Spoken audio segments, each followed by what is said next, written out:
All right, CrossFit Naptown community. We are here in March, and we have our monthly member profile for 2012 of March here with us. Go ahead, introduce yourselves, or yourself, I should say. My name is Artie Stevens. I am 34 years old. Live right down the street. Awesome. Definitely talk a little louder too. So Artie, just want to start off. What made you try CrossFit? What brought you here? What brought me here was through a friend. I kept seeing him compete, and I kept Googling the videos, and it looked intense. But after just kind of talking and being invited, it was opened up to me and shown to me that like it could be scaled to kind of meet me where I was at. Yeah. So I just followed a friend in one night at 6:30, and the first thing that was going on was a fight going bad. And it definitely went bad. I think we all remember that night pretty good. So has CrossFit become, I wouldn't necessarily say a part of life, but has it become something you look forward to every day? Like what's it done for you? Yes, it's more than look forward. It's definitely a part of life.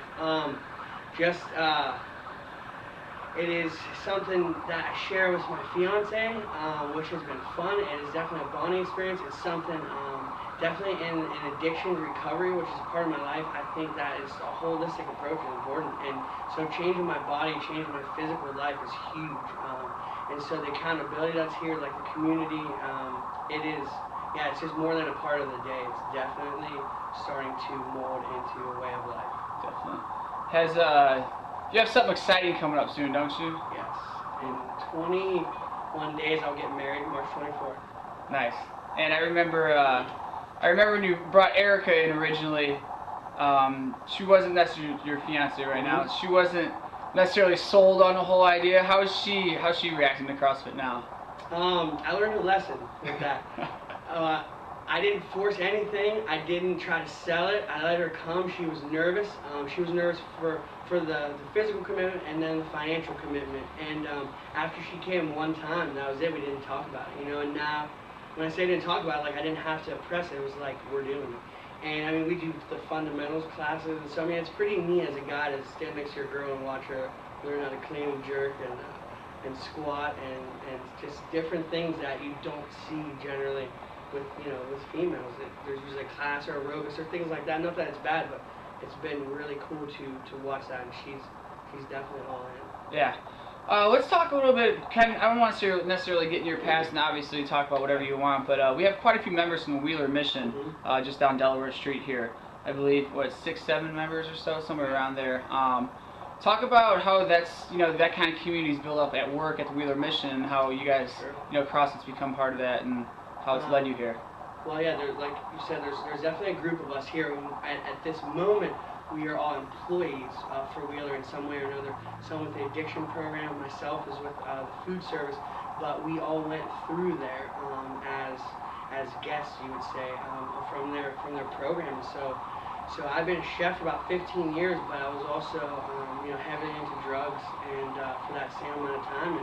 And just, I was killing myself, man. And just went from, a kid who lived up in Carmel in the burbs to the front door of Wheeler Mission because I wouldn't stop getting high. And it took to about the age of 31, which was 3 years ago, very soon, in a couple weeks, it'll be 3 years, to kind of just decide to make that life change.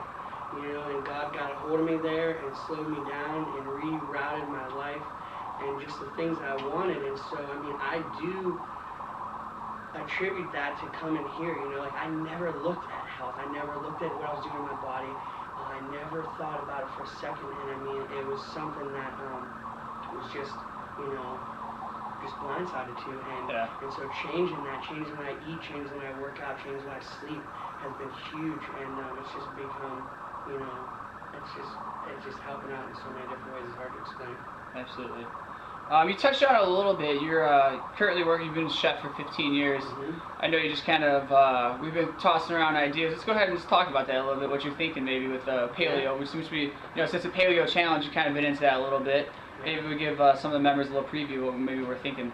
So hopefully, starting sometime soon here, we can, I'll spend the weekends, gathering ingredients, putting some couple choices together, maybe like a pork and whatever sides would go with that, and like a fish or whatever, and try to bring in like 2 different complete meals here to keep stored at the gym and maybe sell to you guys who are just trying to eat better and maybe struggle with that, or you do and maybe the creativity is kind of lacking, or just that you're on the go and you can just stop by and pick something up. You know, that would not be junk. I noticed when I knew one thing when I was doing the Paleo challenge, if I left my house without food, it was very hard to stop somewhere and eat.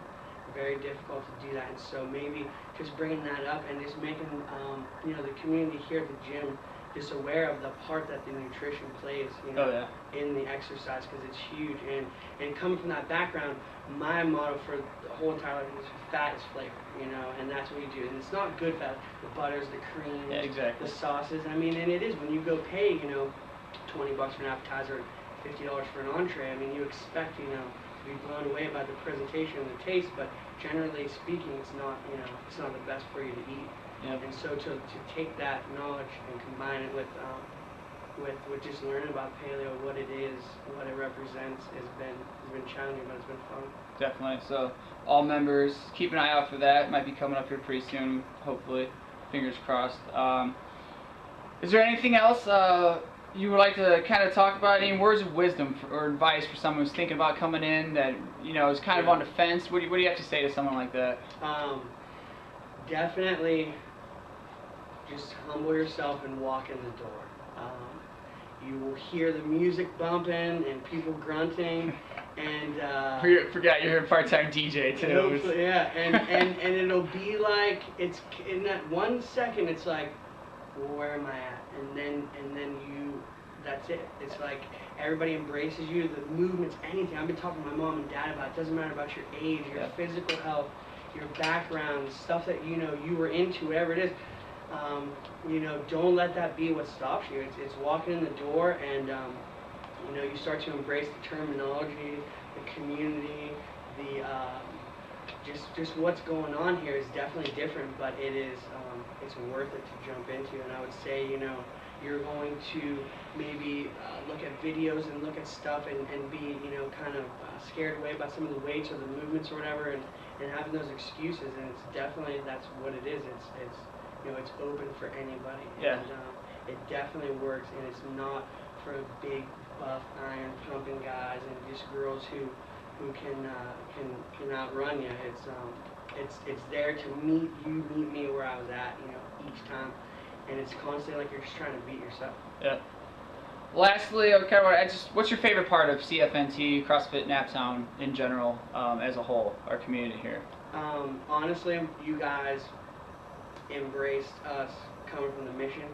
You have worked with us to all be members. You kind of find our skill. Like, I'm cooking, so you invite me in to do that.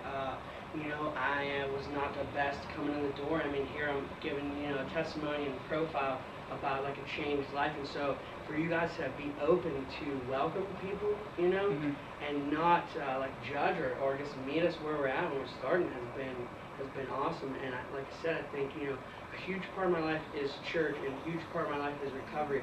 And both of those things, the number one thing is the community and accountability, and being surrounded by like-minded people doing the same thing you're doing. And there's always somebody who's further down the road, and there's always somebody who's right behind you. And it keeps you, you know what I mean? Like, you can be poured into while you're pouring into somebody else, and that just plays out here, you know. I think that's huge, and you just don't see that at a lot of places where you work out. It's usually everybody's doing their own thing, and that's it. You're on your own. Awesome. Well, I appreciate it. Great work, and looking forward to today's workout and tomorrow's competitive heats as well for WOD 12.2. So thanks again, Artie. Much appreciated. Thank you.